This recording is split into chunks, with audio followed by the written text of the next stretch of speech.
Здравейте, това е новия Nissan Qashqai.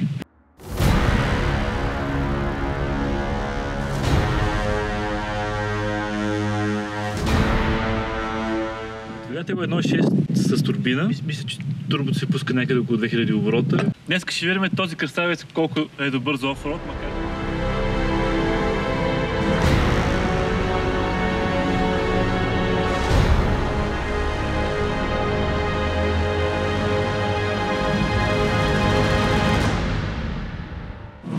наистина става за оффроуд.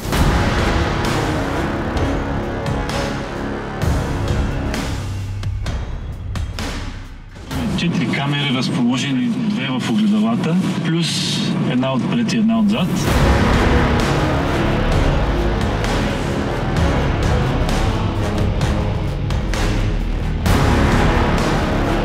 Само с предно предаване сме в момента.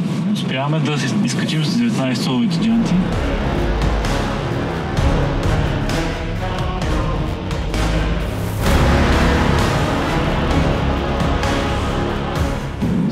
Е не 2-литров, 1,6 литър бензинов двигател, който е с турбо. Това няма нищо общо с стария модел на Qashqai. Нищо общо.